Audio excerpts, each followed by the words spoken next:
People want to see what NBA 2K22 is updating on the gameplay front since 2K has said just about nothing to this point. We know we're finally getting news in the near future, but I'm mostly zen about the whole situation. Now that's partly because I come in with my own set of biases and desires for this year's game. I'm not looking to be blown away because NBA 2K21 Next Gen gameplay was closer to what I wanted than most of the prior 2Ks from the PS4 and Xbox One generation. I say that as someone who mostly plays quote-unquote sim-minded folks in online leagues rather than random room 5-out madmen or tons of offline games in my NBA.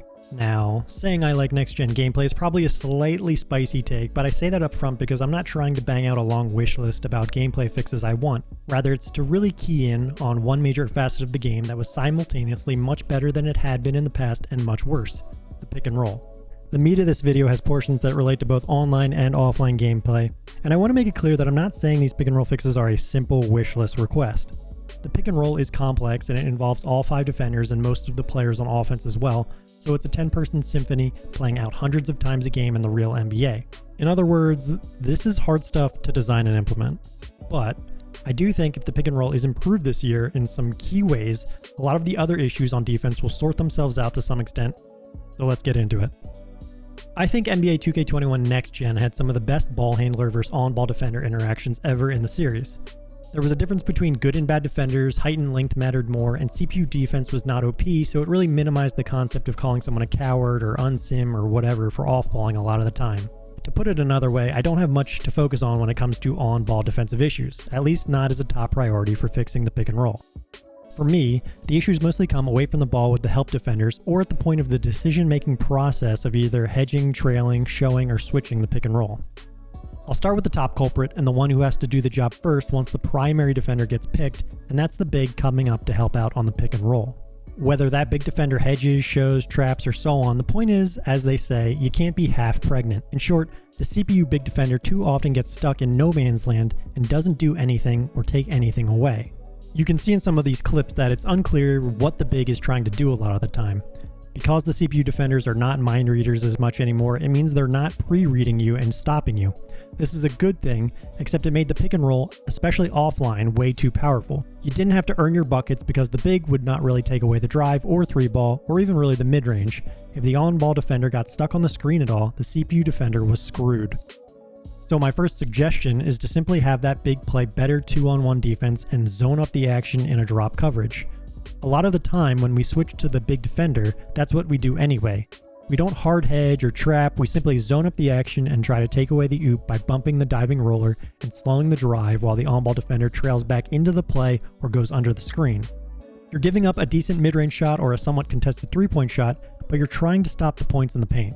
The problem with that for the CPU is most likely that the CPU big is not really coded to zone up 2 players or bump the roller. It has instructions for who to guard and then where to be for help or deny defense based on who is being guarded. This is at least one reason why we see big defenders wildly out of place for where they should logically be to help out at the point of attack. You can even see it with user defenders. Because the game has decided you are guarding a certain player, you can't properly turn your body and zone up the play some of the time because the game is trying to keep your hips turned towards the player you're technically covering. Also, as a side note, yes, it would help if the primary defender didn't get stuck on as many screens so the big didn't get put in as many 2-on-1 situations, but that's a tuning issue as much as anything else. So that's the key issue to solve, but there's some secondary issues at play here as well. The first is that bigs and standstill defenders are simply too slow when in their defensive stance.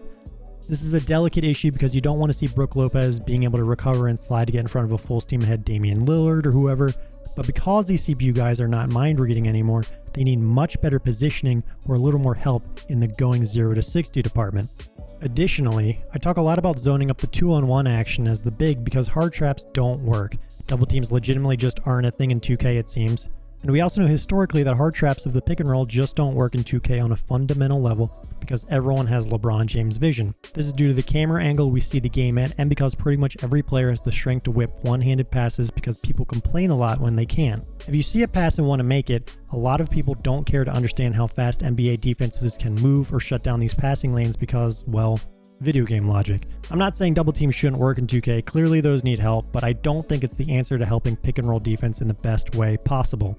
One other issue here with this initial interaction, and this is more specific to offline play, is Ace or whatever does not adapt. The AI does not realize double teaming is useless, and it also does not do enough to try and change up coverages. At best, you just start slipping the big most of the time as the coverage gets more aggressive, and that's just more easy points.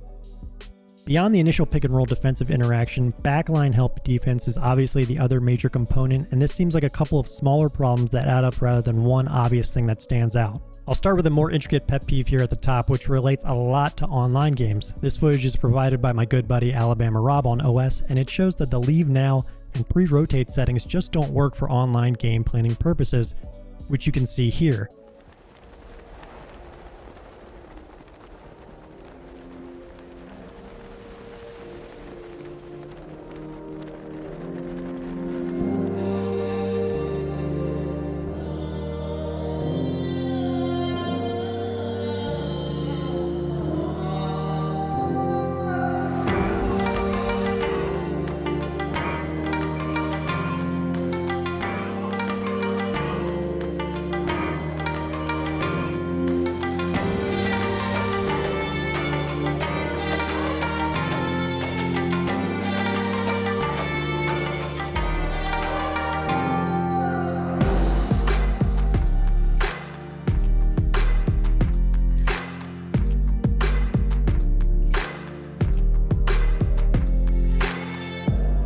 This heavily impacts our ability to create defenses that specifically get designed to halt certain pick and roll actions because we can't even be that coach who is directing our 5 defenders on where to be. This is compounded by the next issue, which is that the help defense button can't be trusted. When you press that button, it is not clear what defender will help. Obviously, if we set a player to leave now, we should logically want that defender to come help, but that's not always what happens. Instead, sometimes we get a help defender leaving some great shooter in the corner to help. Beyond that issue, bigs give up straight line drives too often, and there are not enough contact animations at the rim either, but those things are somewhat secondary to the other issues, and those matter more for stopping 5 out and paint points, which is not the exact point of this video. However, off-ball animations are another issue. They don't exist in some scenarios anymore because 2K seemed to feel that off-ball players doing swim moves and other things to get around screens was pulling defenders way out of position from a team defense perspective. So instead, unless these animations get initiated by the off-ball defender, you have a lot of force field scenarios where players end up taking these wide turns to get around players, or they'll run in place. Ultimately, these outcomes still pull them out of position just like they were before when they were over-animating. In other words, it seems one problem was substituted for another. I want to end this with a final observation. I think 2K actually gets pretty close to fixing a lot of these help-to-helper issues in triple threat game modes before it then falls apart in 5-on-5 gameplay.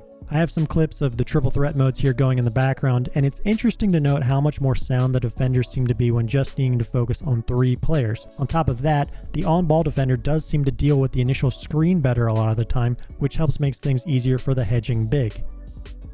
As of now, there is generally a 3-outcome system to me with pick and rolls. 1, the hedge defender will actually come up and make the switch in an appropriate fashion or hedge and recover to the paint. 2, the hedge defender will stand still and watch as you drive or shoot, essentially doing nothing.